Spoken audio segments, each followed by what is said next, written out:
It was supposed to be such an uneventful day, but overhead, the clouds churned and plotted. Rebecca Madison saw, and she heard the roaring of the wind against her car, but she didn't care. It was warm inside, so what did the fierce cold outside have to do with her? It didn't matter.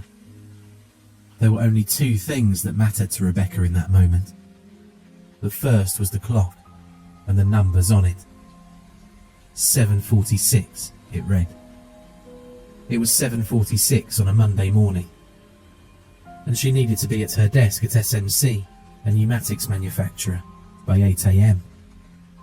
Her drive had another 15 minutes to go, at least, and that was hoping against all odds that she could hit every green light. She knew that wouldn't happen, but she didn't worry about it just yet. She was still far in the country. The road before and behind her was empty. She accelerated from 65 to 70 miles an hour. She worked relations.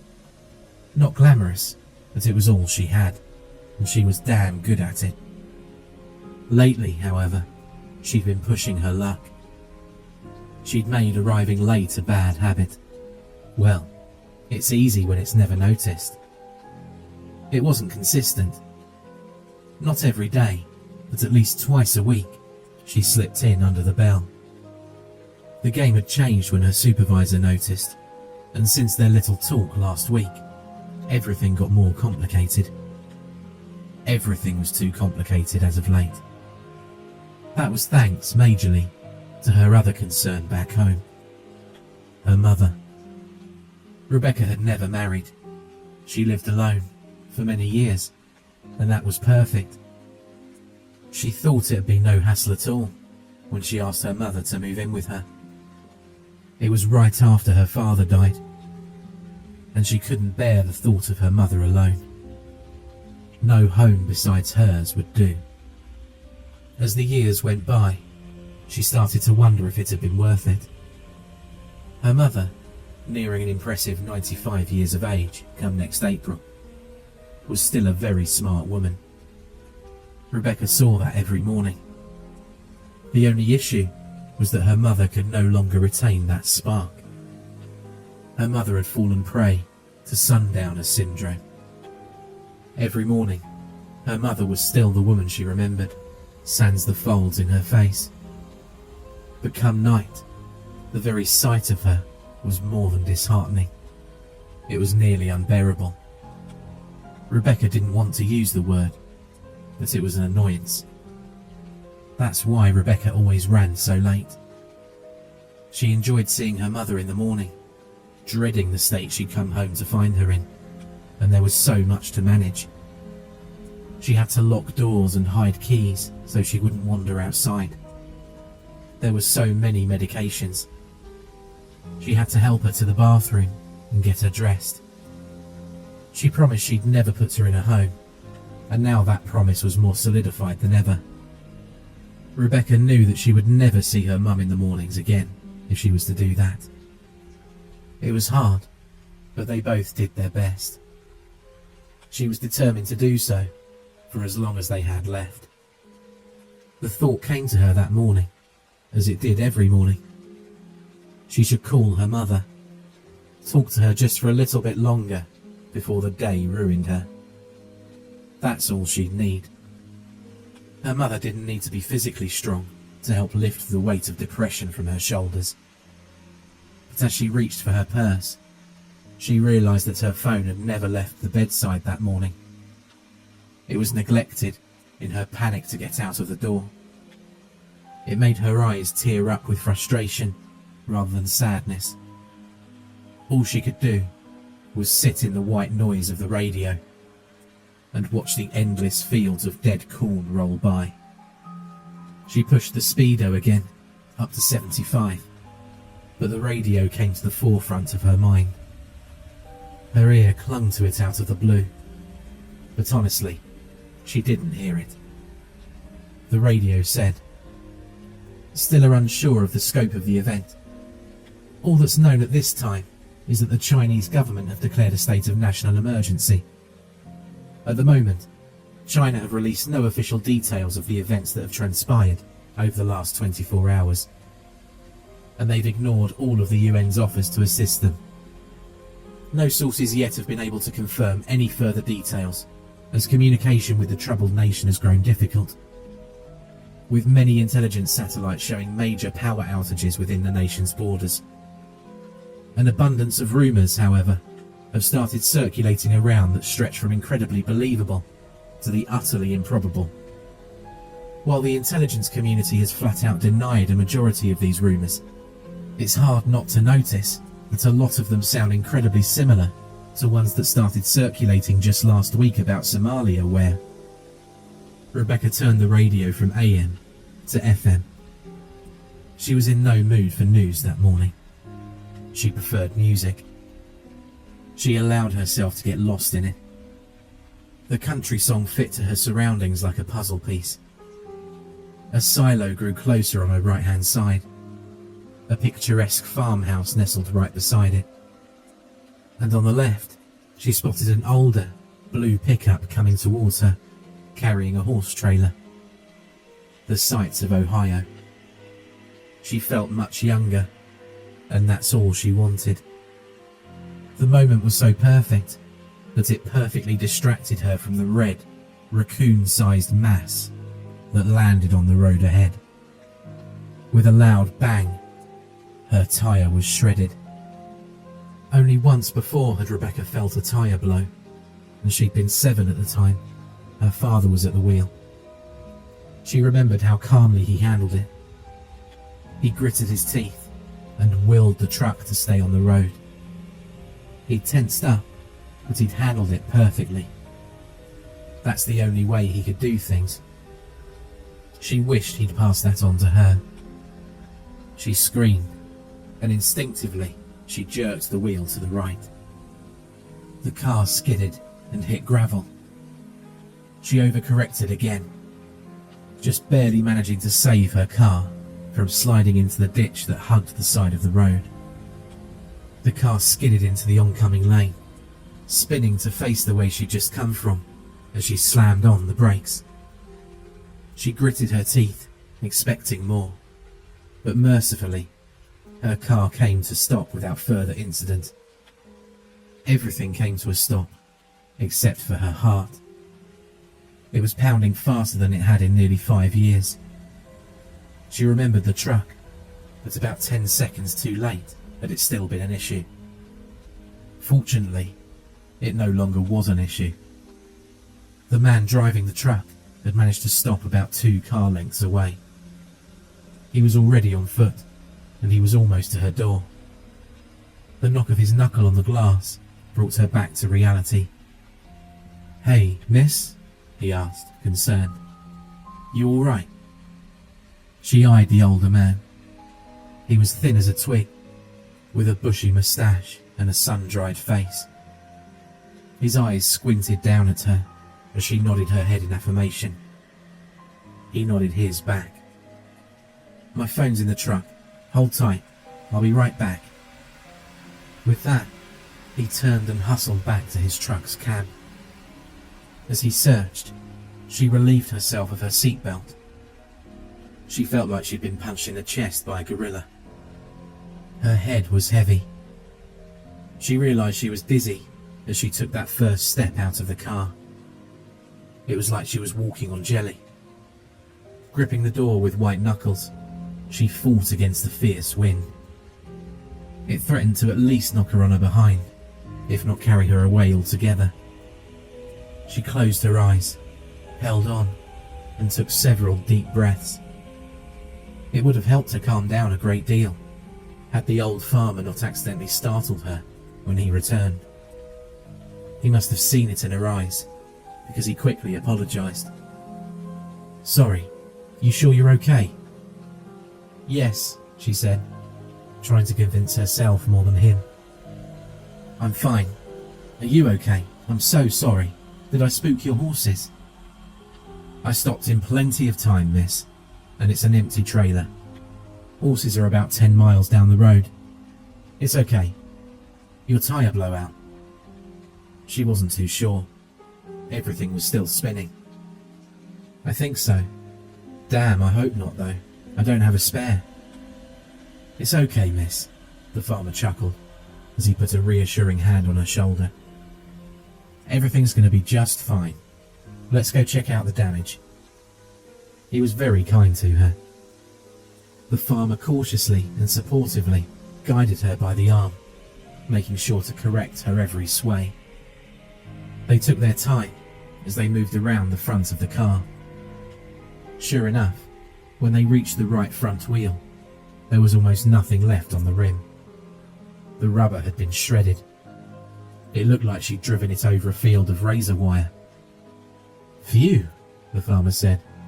Yep, your tyre's seen some better days, I reckon. Shaking her head in disbelief, Rebecca felt like vomiting.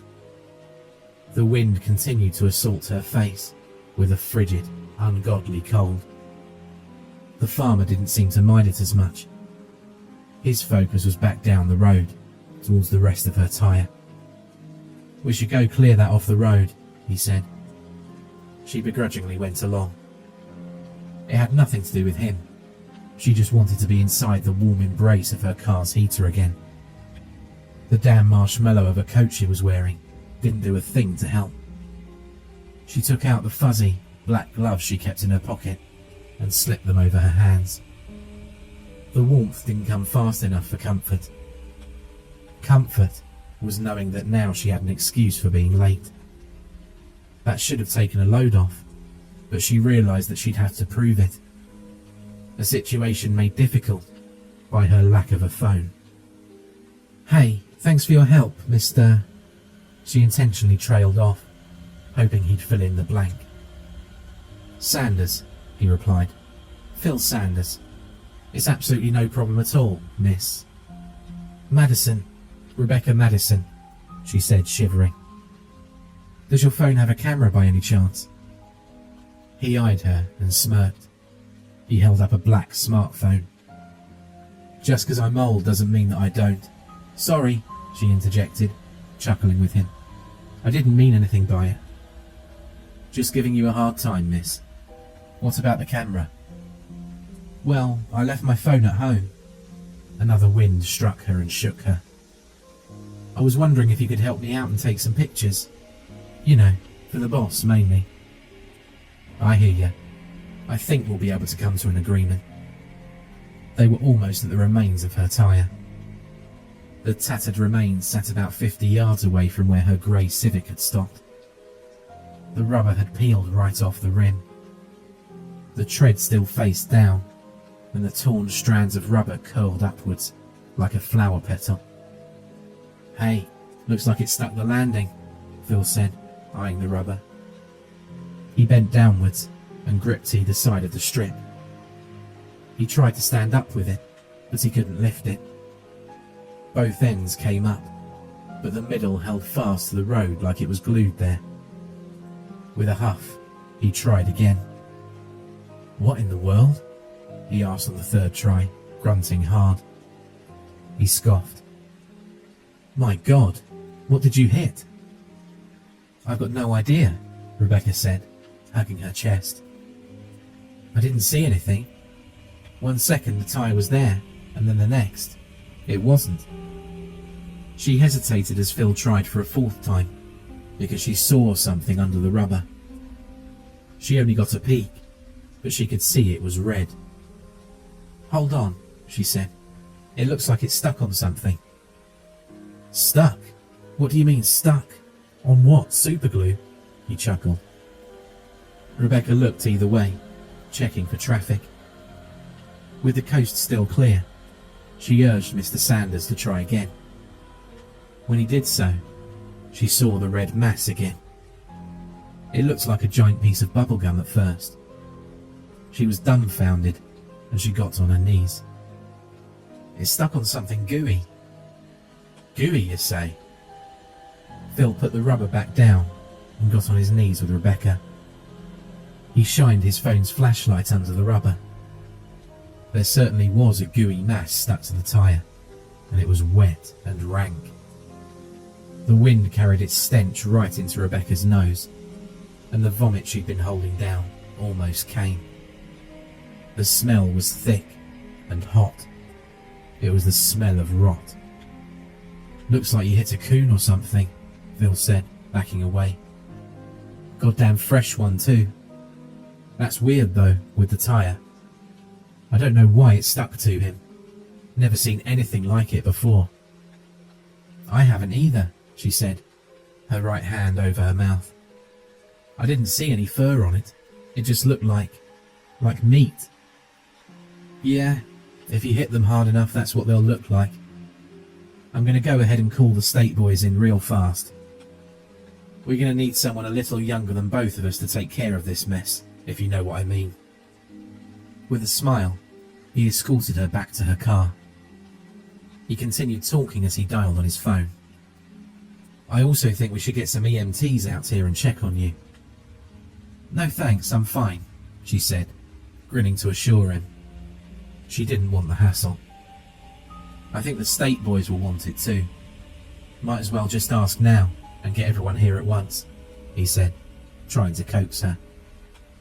"Maybe, but I'm telling you I'm fine, just a bit dizzy." "You want to make the call?"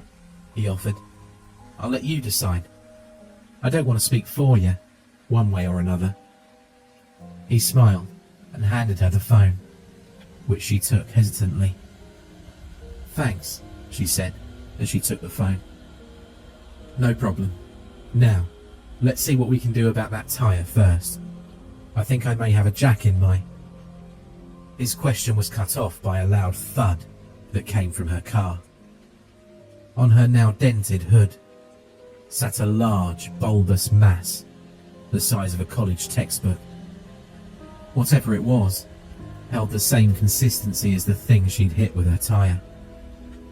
Given a clear look at it, it looked as though it had been chewed up and spat out. Rebecca looked up and saw nothing but clouds. She didn't know what she expected to see, but she'd hoped for some clue. The thing didn't just fall out of the sky. It couldn't have. "What in God's name?" Phil asked, moving towards it. He could only get so close before he had to pull his undershirt up over his nose. "Was that there before?" Rebecca asked, trying to rationalise the blob's presence.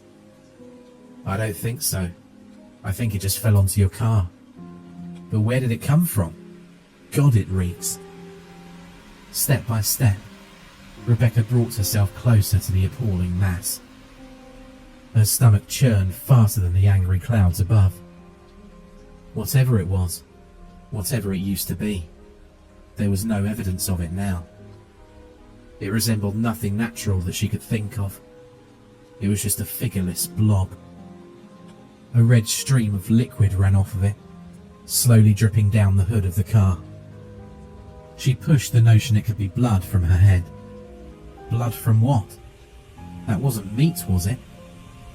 The only part that wasn't blood red stuck out of the top like a spine. It was small, white, and whereas the rest of the mass seemed soft to the touch, this part was obviously solid. When she got closer, Rebecca saw it was split into two white prongs. Rebecca took a step back when her mind gave the protrusion a name. Is that a tooth?" she asked, even though she was confident in her assessment. She didn't know what the blob was, but the protrusion was very obviously the root of a tooth, possibly a human tooth. Phil didn't have a chance to answer before she finally let loose her stomach on the black asphalt. She proceeded to collapse beside it, her head spinning and pounding. "It can't be," Phil said, his voice shockingly less playful than it had been. "That's not..." There was another thud. This time, however, it came from the fields. It was accompanied by a sickening crunch. Rebecca didn't want to see it, but she did. Dead stalks were flung into the air above it. Then, before the stalks settled, another blob dropped beside it, amongst the husks of corn. Pieces of cornstalk stuck to its sides and held fast. The mass rolled and jiggled, recovering from the force of the impact. More followed. Another piece fell, behind them this time.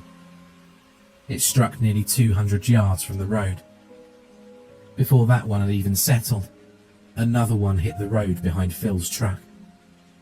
Rebecca had watched as that piece fell straight down from the sky above. No arch. It hadn't been thrown. It had been dropped. Another piece reached the row of barren trees beyond the fields to her left. The weight of the blob snapped the higher branches. She couldn't see where it landed, if it landed at all. One struck the top of the silo, causing it to ring loudly, the sound echoing inside the structure. The piece stayed there, holding to the top of the silo's dome with ease. It stuck like glue. Rebecca looked up to the sky. Overhead, as the clouds swirled and fought, the blobs fell from somewhere beyond them.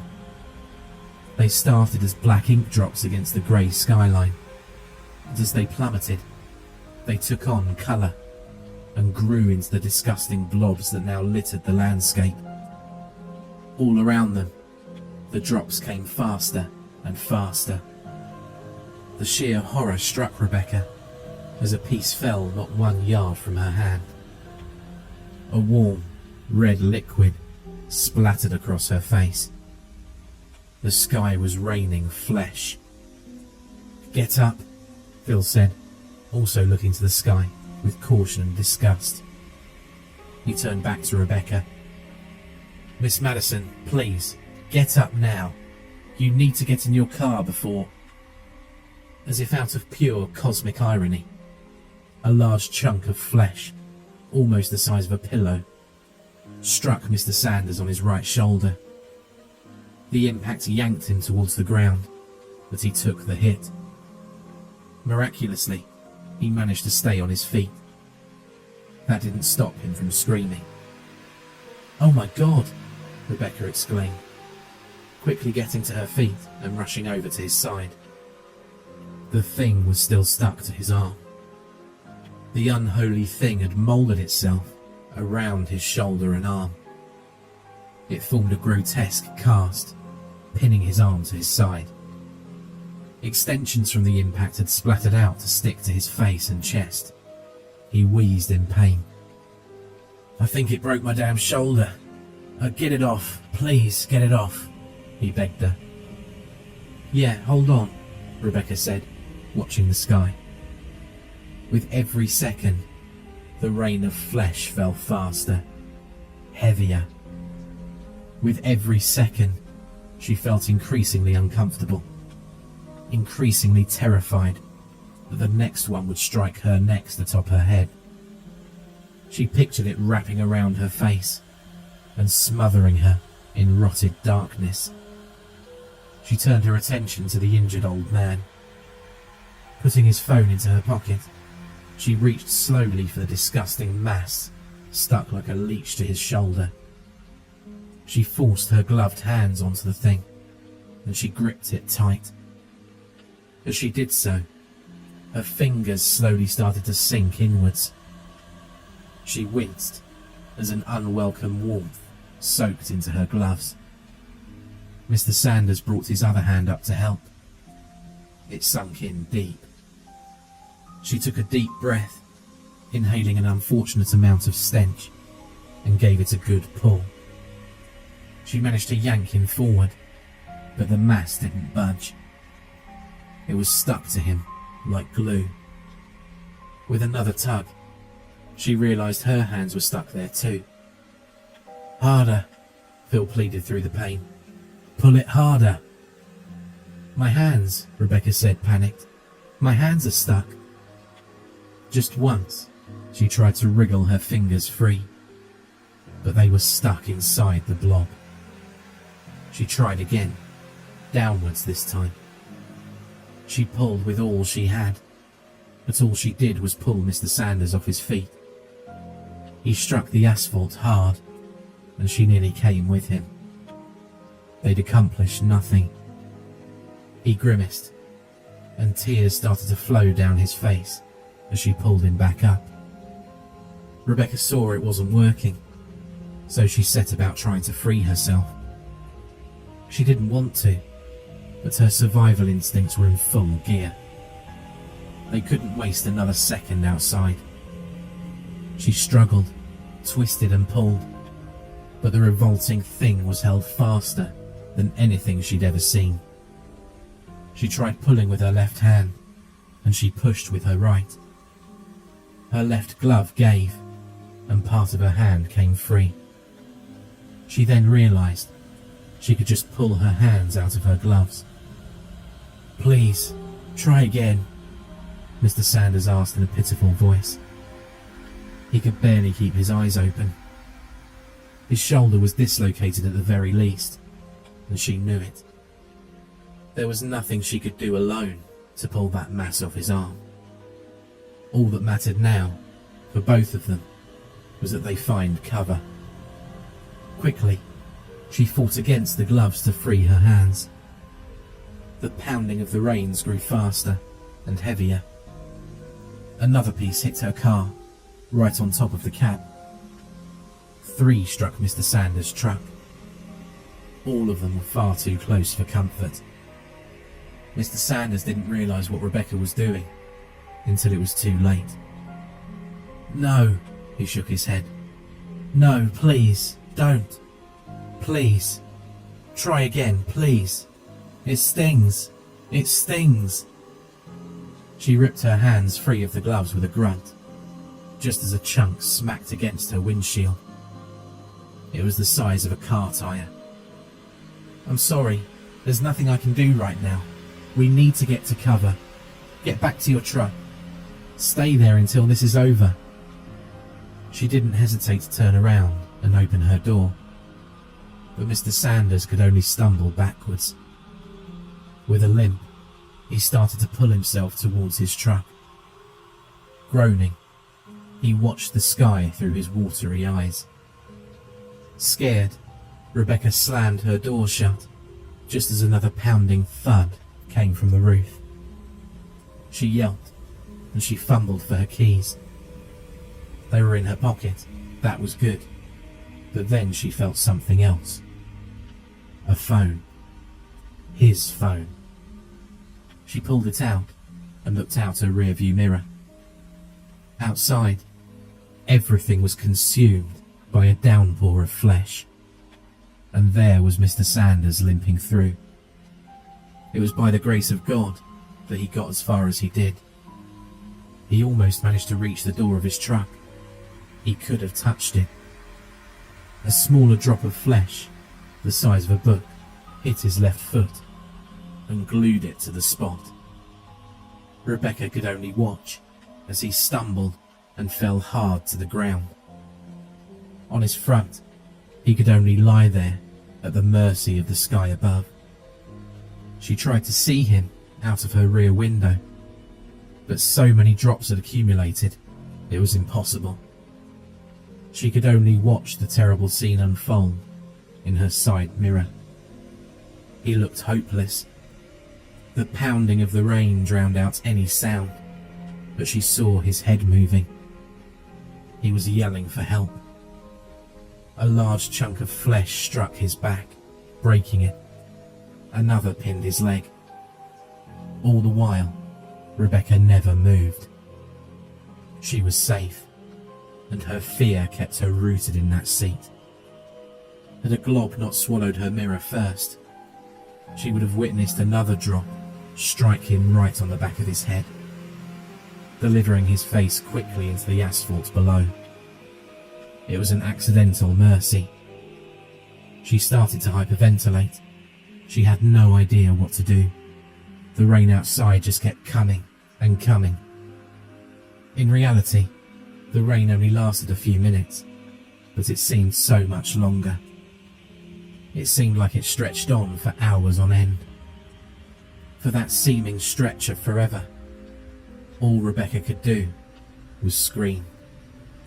She moved to the back seat, away from her cracking windshield, and brought her legs in close to her chest. She hugged herself as the heavy rain fell over her, consumed her. Soon, the drops would cover every inch of her car and the windows. They ate the light. She was left alone, in darkness.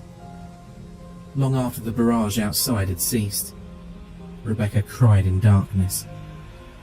Thankfully, the windows had held back the physical barrage, but they couldn't hold back the stench. That had flooded inside almost instantly. It threatened to suffocate her then. She didn't even notice it anymore. Eventually, Rebecca was able to move her arms and her feet and her legs, but she didn't want to. The car had protected her, but Rebecca still felt unequivocally surrounded. Like a child under the sheets, she didn't want to let one single limb hang free. The monsters might get it. The darkness wasn't total. A dim glow precipitated between the masses outside. Red light managed to leak through the edges of the blobs, where pieces met. The jagged lines covered her car like lightning. It did her no good. Not nearly enough light could seep through to offer her any illumination. When she couldn't handle the weight of the darkness anymore, she reached for Mr. Sanders' phone, which lay face down on the centre console. She fumbled for it and accidentally knocked it on the floor. Light flooded out from within. It was blinding, but welcome. After giving her eyes time to adjust, she searched for the flashlight. She was so thankful that the phone had stayed unlocked. She found it, and the entire car was illuminated. She wasn't ready for what she saw. A claustrophobic paralysis found her as she beheld the things stuck to her car. Pressed tightly against the glass, the things seemed to embrace her. Most of the glass had held, except for her rear window. It had nearly shattered, but every crack and shard was held fast in place by the revolting masses.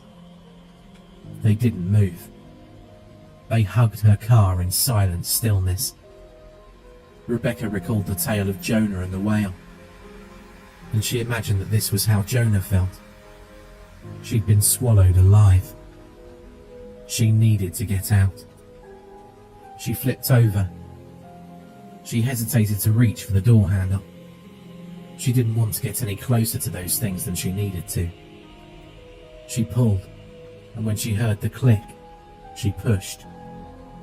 Her whole body pressed up against the door. Her face met the window, but the door didn't budge. The masses outside held the door like glue. They fought against her. It was like trying to move a mountain. Rebecca screamed in protest. She couldn't be trapped in here. No, not in here. Panicking, she shoved again. She threw her weight into that door time and time again, but it didn't move. It couldn't. She might as well have been trying to beat her way through a concrete wall. After trying every single door, she found that they all held firm. She was truly trapped, and calling for help wasn't an option. She tried 3 times to dial 911 on Phil's phone. No matter where she was in the car, she couldn't get any signal. The mass had drowned out the light, and any hope she had of contacting the outside world. It seemed the car was shrinking by the second. In frustration, she lashed out with her feet. She aimed at the window, hoping maybe it would break. Hopefully the things would fall off instead of in. If they stuck without the window, she decided she'd cut her way out. One of the shards had to have been sharp enough. With a forceful thrust, she brought her heel to the window. The only thing she almost managed to break was her leg, as she hyperextended her knee. The pain returned her to her previously curled state. She began to cry and plead for someone to come help her. Her instincts told her that if she screamed, then someone would hear. Someone would come along. Help would come.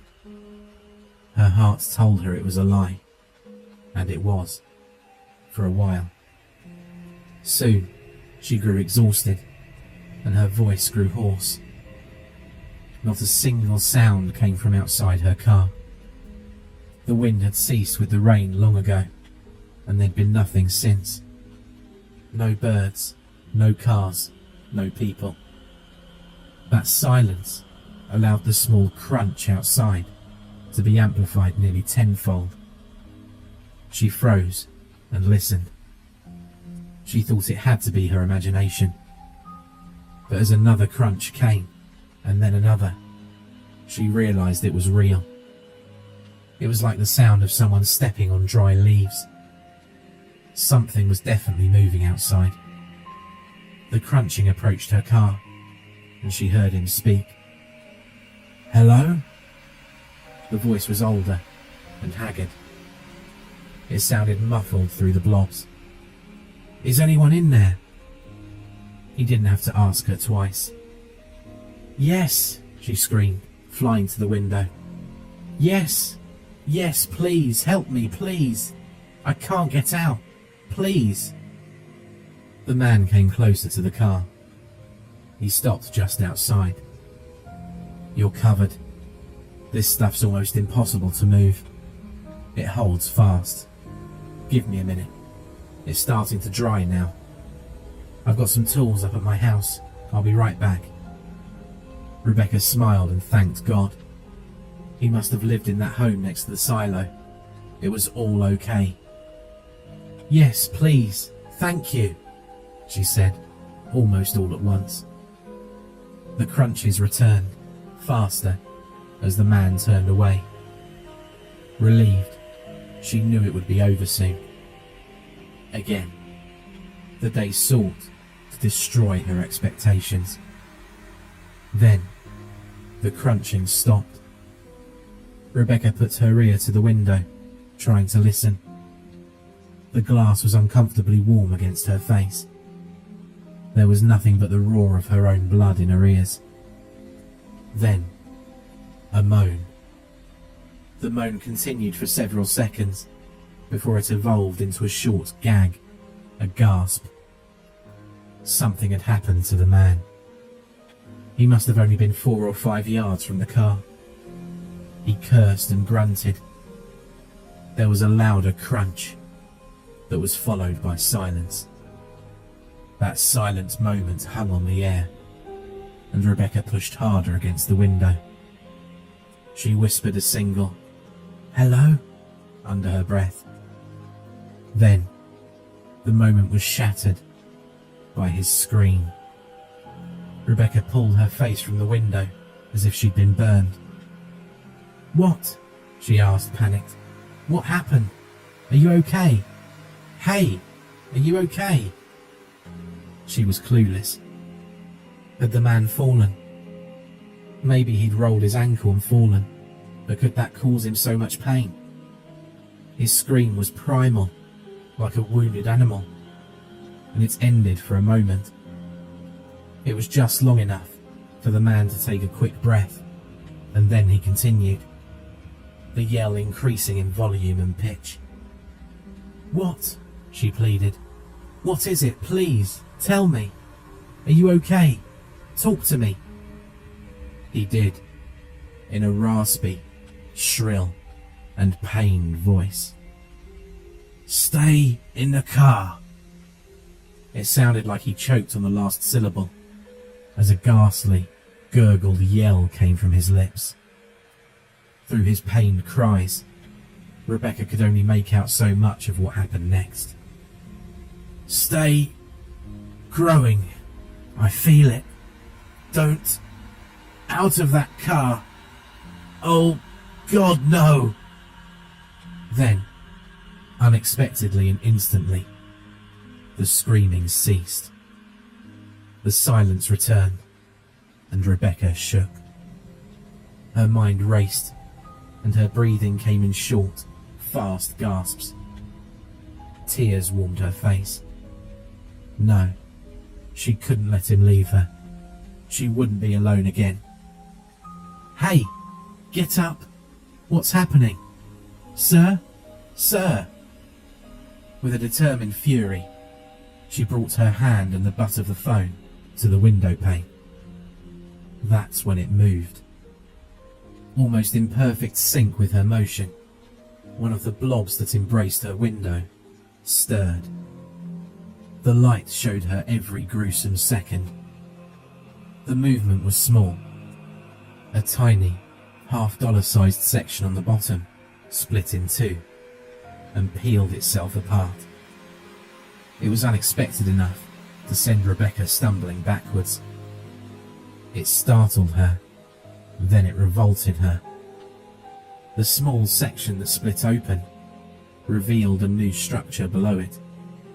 Small, round, and moving. She realized she was looking at an eyeball. A seemingly human eyeball.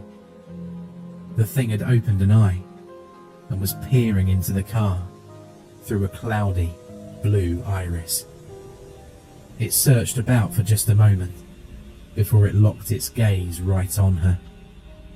"No," Rebecca said, as if saying it would change her reality. Horrified, she couldn't break away from the unexpected and unwelcome staring contest. The eye held its gaze, and then it blinked. Rebecca wondered what it was thinking, this thing made of flesh and blood. She couldn't resist. Its dead stare offered no clues. Could it think at all? Why was it staring at her? Why had any of it happened?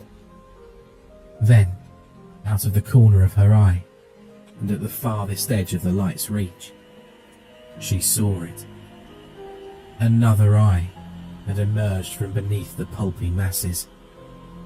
When she shined the light on it, she saw that it, too, was looking directly at her. It didn't seem possible it could see her. Once brown, the cornea now wore a red gash across its surface, straight through its pupil. Despite that injury, it followed her perfectly, no matter where in the car she moved. Both of the eyes followed her. Before long, they were everywhere. Every single piece of flesh that fell from the sky and stuck to her car eventually opened an eye. A singular eye, and they all stared down at her. She no longer felt alone. Instead, she felt like a trapped animal. A fox in a trap. The hunters didn't need to make a move. They only needed to watch and wait. She was their prey. Rebecca dropped the phone, and the light died. The car was cast into near total darkness once more. The darkness might have been comforting, had she not been so perfectly sure that those eyes still watched her. She knew the darkness couldn't protect her. How much time had passed inside that car? She was unsure if she'd blacked out, or if time had simply slipped her by. But when she regained some semblance of sanity, it was late in the afternoon. The phone, its battery now at a measly 15%, showed the time was 4:55. Rebecca should have been home, but instead, she was lost, trapped. She needed to be with her mother. It may have been that realization that brought motion back to Rebecca's body. From seat to seat and corner to corner, she scrambled. The phone's energy fell. The clock ticked, but the bars wouldn't return. She couldn't find a goddamn signal. Cautiously, she tilted the screen of her phone to the window. Some light reflected off, but just enough was able to illuminate some of the flesh beyond. To her relief, the eyes were closed. She made sure to check all of them. Part of her wondered if the eyes had simply been a product of her paranoia. The blobs had reverted to being shapeless, featureless masses, and that was better. With luck, those eyes never existed at all. She wondered if that man outside had been real. Ever since she'd let the darkness retake her, not a single sound besides her own breathing had come along. The unnatural, deathly silence had been heavier than the shadows around her. She was still utterly clueless as to what had happened outside and what the world looked like. How widespread was the rain? Help still hadn't reached her yet, and she was doubtful that any ever would. Maybe she'd been quarantined. Surprisingly, she found that idea reassuring. In that case, it meant that at least people were still out there, and she'd be taken care of eventually. The alternative was far worse. Was it even possible that the rain was a widespread epidemic? Had it covered the whole country, the world? Rebecca shivered as she remembered China. Something had happened in China and Somalia. Had the rains hit there too? She cursed herself for turning the radio. Was she alone? Really and truly alone? She'd hoped people were still outside, but what if they'd all suffered as that stranger had? Maybe the car protected her, her saviour and her captor. She was trapped in her own racing thoughts. Those things brought back memories of her youth. Specifically, she recalled the day her dad hit that poor cat. They were in their old F-150, and the sun was so bright. A fat, grey cat had just run out onto the road. It was like it was waiting for the truck. It couldn't have timed it any better. She still remembered how it felt. The bump as the front wheel struck it, and the bump as the rear wheel finished it. Her dad told her not to look. He pulled the truck over so he could go check on it. Rebecca disobeyed and looked out of the back window. All she wanted was a quick peek to make sure the cat was okay. She paid for her morbid curiosity. She recalled Mr. Sanders' words from just a few hours earlier as she remembered the terrible scene. Aside from its craned head and open eyes, nothing on it resembled a cat anymore.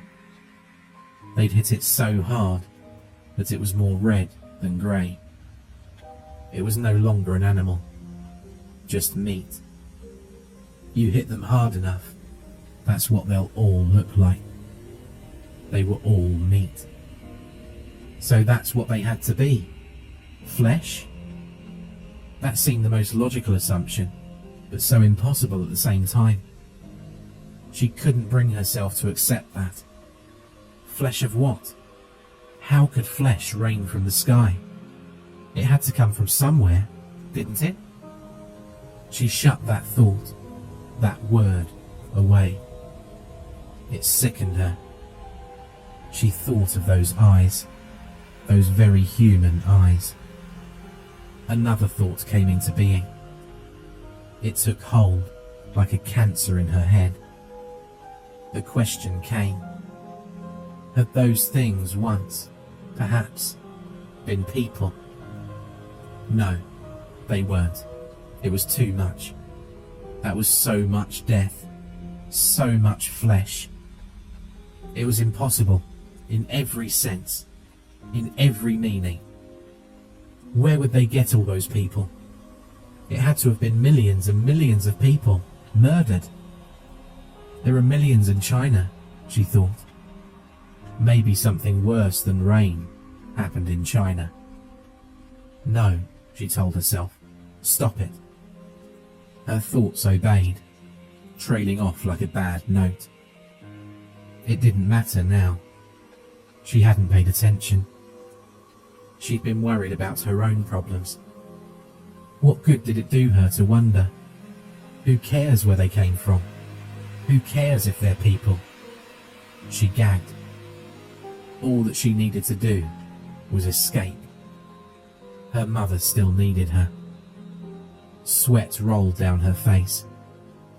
The temperature must have only been 30 degrees Fahrenheit outside, yet the car was steadily heating up. Those things were doing it, she was sure. They were warm, and the warmth they emitted was conducted directly into the car. Shedding her coat and sweater, she fanned herself with her white, sweat-soaked undershirt. She wondered how long it would take for them to cook her alive, if that was possible. Death by rank flesh heat, as she decided to call it, wasn't an option for her. Placing the phone on the center console, she moved to the driver's seat. She didn't like it. Those pulpous things were far too close when she sat there. But if she let herself roast any longer, she wouldn't get to live to regret it. Back at the wheel, she couldn't help but think about driving away. It wasn't a possibility, just a fantasy, with those blobs. The packed windshield blocked her sight, and they also probably held her tyres to the ground. She'd never move, and she'd never get anywhere. Wondering if perhaps the noise would agitate the things, Rebecca saw their eyes in her mind. It had been hours since then, and the eyes hadn't returned. Assured that if they wanted to hurt her, they would have done so already, Rebecca started the car. The engine turned twice and started. More heat leaked out from the vents in moist, heavy waves. She gagged as the fresh stench overloaded her nose. It would take a moment for the AC to turn on. The radio was silent, as she knew it would be. While she waited, she tried, out of curiosity, to drive. Switching into gear, she eased down onto the gas pedal. The engine picked up in pitch, but the wheels did nothing but flinch. It felt as though she was trying to drive over a curb. She fed it more gas.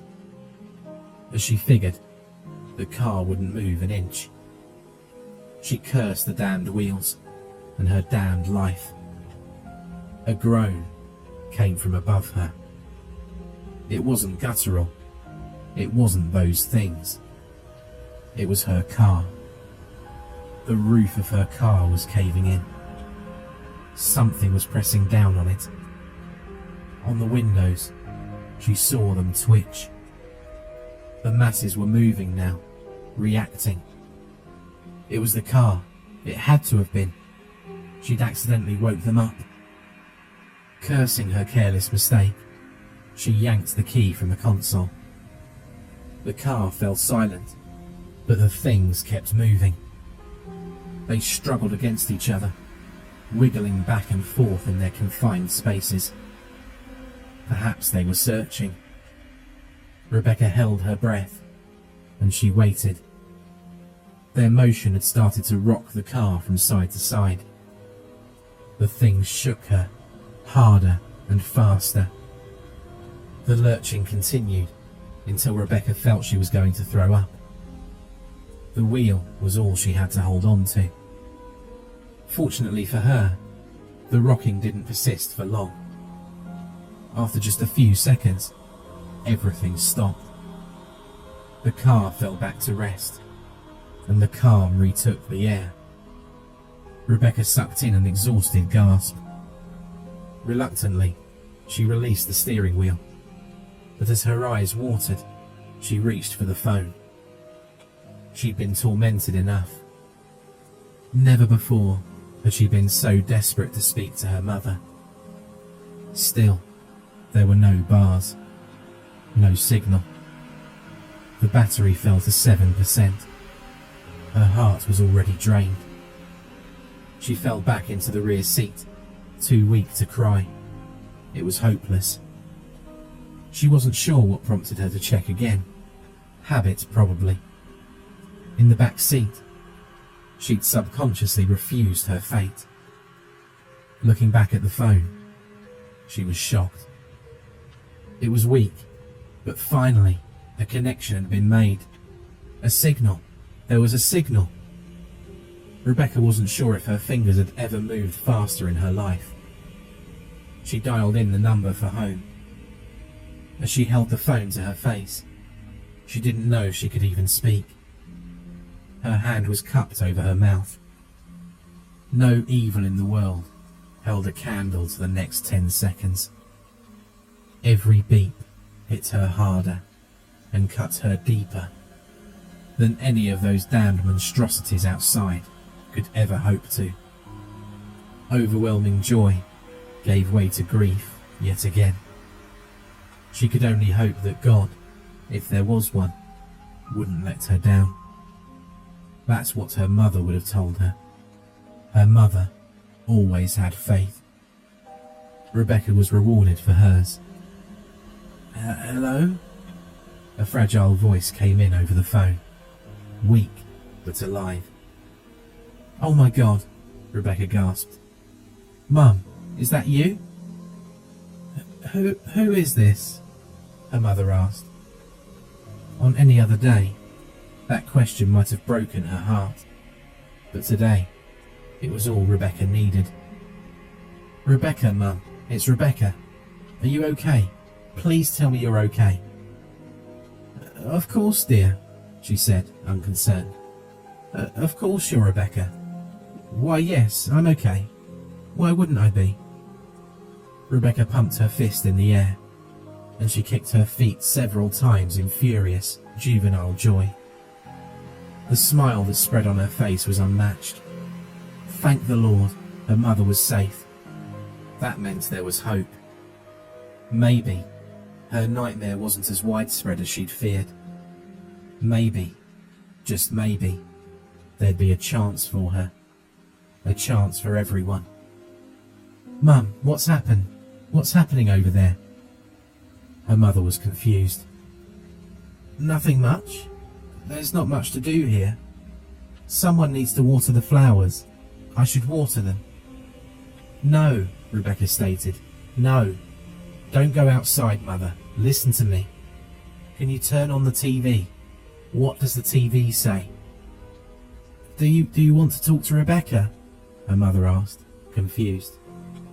No, Mum. I'm Rebecca. She should be home by now, my Rebecca. She always comes home.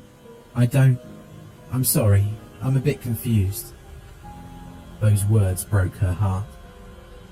I will be, Mum. I'll be home soon. I promise I'm coming home, she assured. Okay, well, be careful.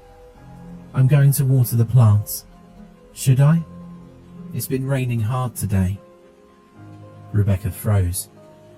No, it couldn't be. Could it really be that widespread? Home was miles away, but her mum was okay. Perhaps her mum had just been lucky. She was inside after all, and as long as those blobs stayed outside, she'd be fine. But her flowers, Rebecca knew how she could be in her confused state, and if she was truly determined then. Mother, listen to me. I've never been more serious in my entire life. Do not go outside. I'll do what I want. Only Rebecca can. Mother, Rebecca wailed. Do not leave the house. The plants don't need water. Just listen to me. Rebecca stopped.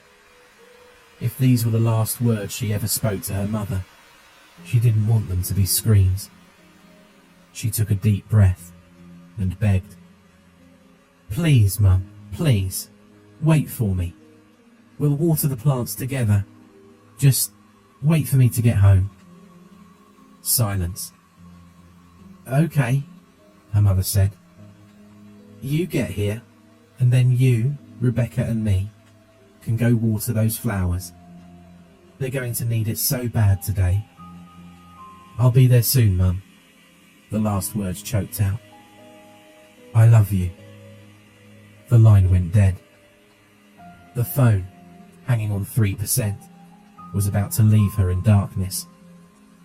But now, she had to move. She had to get out. She'd let Mr. Sanders down, and she couldn't help that old man. She refused to let anyone else die. Not herself, not her mother, not anyone. Adrenaline filled her veins, and with the roar of a warrior, Rebecca threw herself at the rear door. It budged. The flashlight burned bright as it sucked the phone's battery dry. All the power left was so precious, and if it went out, then so did Rebecca's chances. Twice more she threw herself. She gave it her right shoulder, and then her left. The door flinched each time, but it refused to yield. A sliver of light had managed to leak in from the side. Both of her shoulders protested against another blow, so she lay on her back, and with her feet, she kicked and kicked. The battery fell to 2%.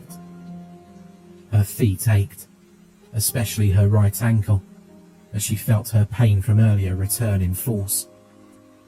Pain didn't even slow her down. Regardless of how futile each kick seemed, she refused to stop. She was going to escape, or die trying. She had no idea how true that statement was. One moved in the corner of the light, squeezing its way through the newly formed crevasse between the door and the car. She didn't see it until it just about touched her leg. When she did, she instantly brought her knees to her chest. A thin mass, a fleshy tentacle, had entered the car. It squirmed around blindly on the seat. It pulled itself forward with what looked to be a fingernail. The battery slipped to 1%. A noise came behind her. Turning her head, she found that she was surrounded. Through the other door, more tentacles were starting to wedge their way through. The centre of the seat offered little solace. As both sides grew closer, the glass behind her started to crackle, as even more protrusions pushed themselves through the cracks. They pushed their way through shards of glass, carrying each piece with them at the end of their arm. They were coming for her, but she was done hiding. If anything, their intrusion only encouraged her. Now it was her and her mother's survival on the line. With her booted heel, she squashed the singular tentacle that originally disturbed her space. It wriggled, pinned against the seat. She initially thought it was blood that leaked from it, but it came slow and viscous. It stuck to her boot like syrup. With a disgusted shriek, she pushed the tentacle to the floor and out of the way. The door had been pulled open by those things to let the tentacle in, and she saw her chance. She offered up a final, double-legged kick. The flashlight went out, and with a final yell, light flooded the car. She'd considered everything in the last several hours. Every scenario had danced through her mind like terrible daydreams. The memories of that man had fed most of them. She thought about the crunching beneath his feet, and those terrible screams. She wondered what she'd find, but she was far more worried about what might find her. She wondered what the world would look like once she escaped, and to her disgust, nothing she imagined could compare to what she found. As soon as she'd kicked the door open and leapt from the car, she suddenly felt like she was standing on an alien world. There was a loud crunch when her boots hit the ground. It felt like she was standing on well-packed snow. Those things covered every square inch below her feet. In fact, they stretched on for as far as she could see. All around, from horizon to horizon, the blobs dominated the landscape. It invoked thoughts of Mars in her head. as there was no green to be seen anywhere. The colour red stretched beyond her sight, seemingly into infinity. The land was rugged, and all the trees that she'd seen earlier along the sides of the fields were gone. The only major protrusions on the rugged landscape were where the solidified shells around the houses and cars still stood. They looked like they'd scabbed over. Most had remained upright. They spotted the landscape in every direction. The old man's house still stood.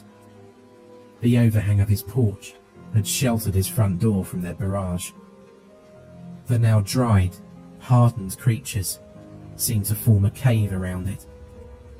It was a relief to see that they hadn't reached everything. The silo had fallen. The pieces lay in a messy heap beside the house. The combined weight of the things must have proved too much for it. Rebecca hoped that her house had held better. When she caught sight of the old man, she couldn't help herself. She shrieked. The old man was frozen, on one knee, halfway between her car and Mr. Sanders' truck. He must have been going to check on him, the same as he had for her, when the things got him. She saw it enter through his pant leg. A bundle of tendrils, very similar to the ones that invaded her car, snuck up his pant leg. Down at his ankles, where his skin was exposed, one had seemingly burrowed into his flesh. She followed the tendrils up. Like a snake, they coiled up his leg. They'd crawled along his body, and she thought she could see the tendrils branch apart under his clothes. They snaked around his body, but they all ended before they reached his neck. Blood soaked through parts of his blue button-up shirt.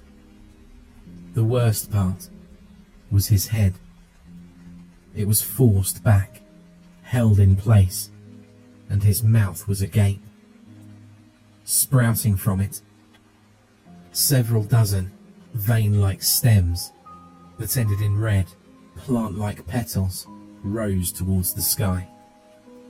Liquid circulated inside of them, as if pumped in by the man's heart. The grotesque growths wouldn't have terrified her as much had it not been for the man's eyes. They were still open, and they were looking right at her. Then came a single, laboured breath. He was still alive. She heaved, but her stomach offered nothing to expel. By the old man's feet, she saw a bulge in the ground, and another bundle of macabre flowers protruding from within. Rebecca knew that they marked Mr. Sanders' grave, if she could even call it that. Was he, too, still alive under there? Was that even possible? She prayed for mercy, and for Mr. Sanders' forgiveness. She knew she didn't deserve it. No, she couldn't have imagined this, not in her worst nightmares. Whatever those things were had grown into the man, through him. She let another shriek loose as she saw his stomach twitch. The man grimaced as something moved inside of him. Rebecca wasn't sure if there was a worse fate. The old man, his eyes wide with fear, gestured down. It took several motions of his eyes for her to even catch it, but once she noticed, she followed his gaze down. She hadn't noticed them before, but little, fibrous structures stuck out of the blobs. Each one was several inches tall. They looked like red ferns. A similar one was wrapped around the old man's ankle. Looking at her own feet, she'd noticed she'd stepped in one. The pressure from her boot had triggered one of the tentacles to slowly emerge from the blob below. It reached around blindly, unable to cling to the material of her boots. They weren't plants, They were snares. She nodded to the man, and she thanked him. He didn't need to tell her for her to understand that it was imperative that she not let those extensions, those blood ferns, touch her skin. She didn't want to leave the old man. In fact, she offered to help, but he groaned in disapproval. Exerting himself, he managed to shoo her away with small motions of his hand.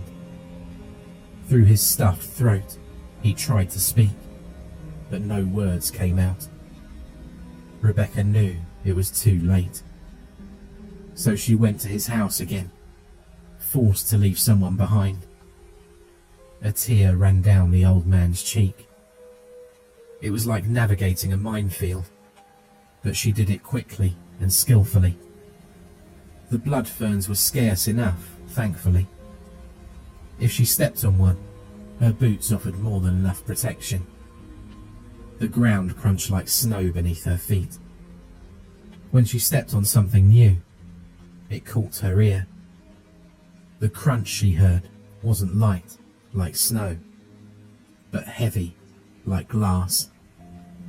Lifting her boot, she saw it embedded in the mass. Desensitization kept her moving, despite the appalling discovery beneath her foot. There was no mistaking it anymore. She knew she'd been right. She'd stepped on a watch. Through the cavernous maw of the blobs, she made it onto the porch, and she found the door unlocked. The house was abandoned, as far as she could tell. She called several times to check, but no one responded. That made her incredibly thankful. She was still alone, sure, but she didn't want anyone in that house to see what happened to the old man. There was a picture frame hung askew on the wall. In it, the old man stood with his family. He was about 5 years younger in it, and his wife and 3 grown sons smiled with him. The eldest son sat a toddler on his knee. He'd probably be about 8 now. She dreaded to even imagine. It was a stroke of luck that the keys were on the counter, and an even bigger stroke of luck that the garage door had been left open. Inside sat a '98 Chevy with battered red paint. Rebecca looked at the path before her. The truck would hopefully do. If those things couldn't stop her boots anymore, they sure as hell weren't going to stop a truck. They were dry, and that meant they could be easily navigated. Hopefully. She hesitated getting inside the truck. She imagined, dreaded, the idea that the rains would return. They would fall, and again, she'd be trapped. This time, she'd be without help, and without hope. With a single, calming breath, she pulled the door open and took her seat. The engine purred, and it was the sweetest noise she'd ever heard. The terrain was bumpy at first, but she got used to it fast. She set a course across the alien Earth. The road was lost beneath the surface of flesh, but Rebecca found her way. The houses, though covered, offered plenty in the way of navigation. They made the skeleton of her map. Memory filled in the rest. Through the atrocious, unspeakable landscape, she drove. Those plants had sprung up in unbelievable numbers. The rain must have infected anything that touched it. The larger the animal, the larger the plant. Passing a farm, she observed large, bush-sized growths that sprouted from what used to be cows. They were buried now, but she'd passed them that morning. She was glad that most of the plants were covered. She'd rather not know whose grave was whose. She did see some terrible scenes during her journey. Cars were scarce, but she didn't find a single survivor in any of them. She slowed to check, but every car had at least one open door. No one had been able to claim refuge inside. Instead, they found themselves trapped outside. The lucky ones, the ones who weren't buried, could only watch as Rebecca drove by. One had been glued to the side of his minivan. His arm reached out, but she couldn't take it. There was a couple, a man and woman, that broke Rebecca's heart. The woman had gotten infected at the knee when she'd fallen. Her husband's hand was frozen in place as it clenched the stems that emerged from her mouth. He tried to pull them loose, but those vines used that contact to ensnare him as well. They entered him through his wrist. They stared at each other. Neither even looked at Rebecca as she drove by. They were trapped by their love. The twisted machinations of her predicament were granted some enlightenment when she saw the helicopter. It was brought down into one of the fields, and around it stretched something surprisingly natural. It had etched out a crater around itself, a crater of dirt and fire. The fire, caused by the collision, had eaten away at the surrounding flesh. It had managed to etch out a radius about 3 times longer than the helicopter itself. She couldn't believe the sight of dirt and fire would ever have caused her joy. It was good to see the things pushed back, to see them burnt and beaten. That feeling died when she saw the clouds swirl above. An eye, like at the centre of a hurricane, opened above. The winds picked up and threatened to pluck Rebecca's truck from the ground. Slamming on the brakes, she could only watch in awe at what happened next. From within the eye, 3 large shapes descended. Blacker than the night, tentacles of enormous proportions dangled from the clouds.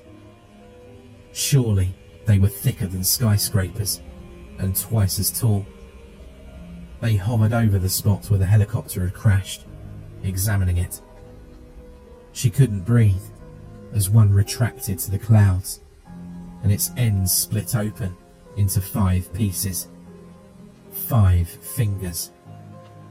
She could only watch as its, dare she say, hand disappeared behind the sky, and then reappeared, grasping something massive. Pieces dropped from the hand, like sand from a fist, and splattered against the ground. The giant arm held its hand directly over the barren ground below, and then it started to release its hold. Like rain, pieces of flesh fell from the sky and littered the ground. They covered the helicopter, and they smothered the fire. Within moments, it was like there'd never been a disturbance there at all. The thing above, pleased with his restoration, carried the remaining flesh in its grasp back into the clouds. The remaining 2 tentacles swung about the eye, surveying their monstrous masterpiece. One split its fingers apart, and it tenderly brushed against one of the plants. It was a gardener, tending to its garden. It was that sickening metaphor that brought Rebecca the greatest revelation. The rain, all the people infected, they were nothing more than fertilizer. The creature above retracted into the heavens, and the eye closed. Rebecca no longer begged God for help. She cursed his name. The drive took almost half an hour. The town she'd called home her whole life was deserted and lifeless. Thankfully, very few were stuck outside. She didn't even want to know how many of the obscured figures were friends, loved ones. She drove past. She figured, hoped, that most had found refuge inside. Passing stores, she witnessed the truth. The doors were shut, but those things had spread inside anyway. People stood, trapped against the glass, like tortured mannequins. Random movements danced by some of the windows, but she didn't dare stop. Her home was so close. It was unrecognisable. Once beautiful, with 2 stories, yellow siding, and a little stained glass rose in the front window. None of it could be seen beneath a disgusting layer of filth accumulated around it. The dead covered her house, and nothing was more sickening. That was what she thought, until she got out of the truck and reached the back of the house. Grief was not strong enough of a word to describe how she felt. After all she'd seen, and after all she'd survived and fought for, it had all led to this. There was only so much that she could have done. The fates had been cruel that day. Her mother was on her knees, a full water pitcher in hand. Her old eyes found Rebecca. They were green and still so bright. The vines hadn't taken hold completely, but Rebecca could see them moving. Only once, in that moment, was she ever thankful for her mother's condition. Rebecca was glad she probably couldn't comprehend what was happening to her. She didn't seem to be in any pain. With the last energy of a beaten and broken woman, Rebecca fell into her mother's arms and hugged her. Her mother surprised her for one last time. "I love you," her mother said. It was all Rebecca needed. "I love you too," she replied. "You're right," her mother whispered into Rebecca's ear. "I don't think the plants even need this water." Rebecca managed a final laugh as the infection took hold.